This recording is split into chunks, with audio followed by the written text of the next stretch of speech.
दिसंबर की वो रात शायद मेरे जीवन की सबसे लंबी और सबसे डरावनी रात थी।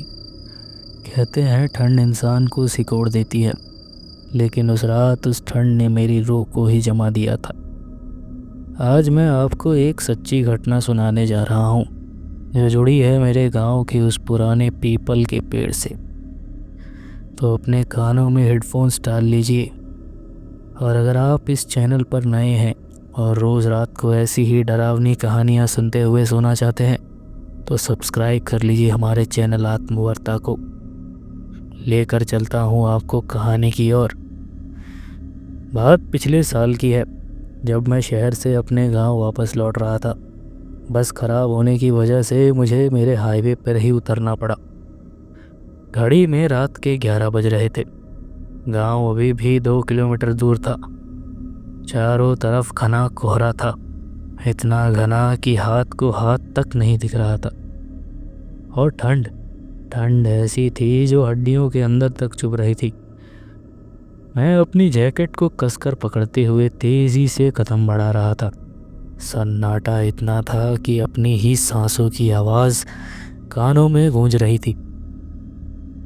चलते चलते मैं उस मोड़ पर पहुंचा, जहां गांव का वो पुराना पीपल का पेड़ था। गांव वाले कहते थे कि रात 12 बजे के बाद वहां रुकना मना है, लेकिन उस वक्त मेरे दिमाग में बस घर पहुंचने की जल्दी थी। लेकिन जैसे ही मैं उस पेड़ के करीब पहुंचा, अचानक हवा रुक गई। तापमान एकदम से गिर गया। मुझे ऐसा लगा जैसे किसी ने मुझे डीप फ्रीज़र में डाल दिया हो। मेरे दांत किटकिटाने लगे। उस घने कोहरे और अंधेरे में पेड़ की जड़ों के पास एक आदमी बैठा था।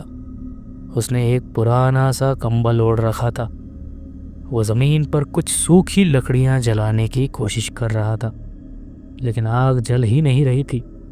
मुझे लगा शायद कोई गांव का ही आदमी होगा जो ठंड से परेशान है।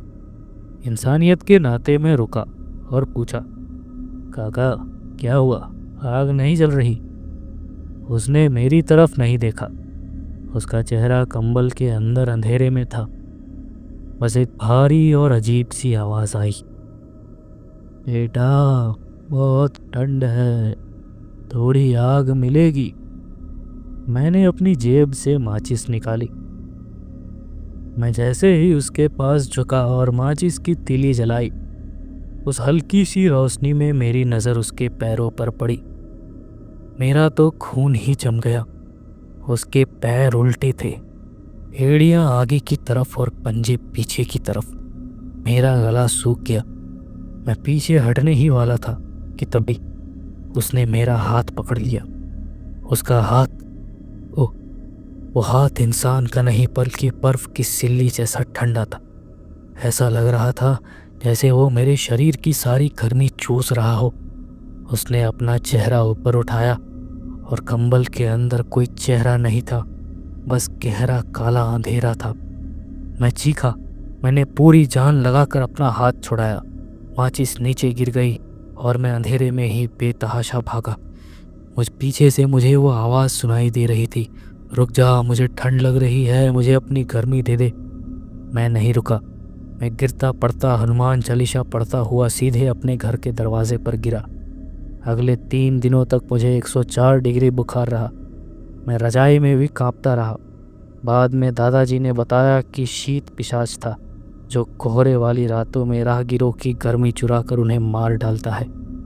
आज भी जब ठंड बढ़ती है और कोहरा छाता है, तो मैं खिड़की से बाहर नहीं देखता, कहीं वो आज भी बाहर आग मांग रहा हो। तो दोस्तों, अगर आप भी कभी कोहरे वाली रात में अकेले हो और कोई अनजान आपसे आग मांगे, तो रुकना मत, बस चलते रहना। कहानी पसंद आई हो तो लाइक करें, कमेंट में बताएं क्या आपको सर्दियों में डर लगता है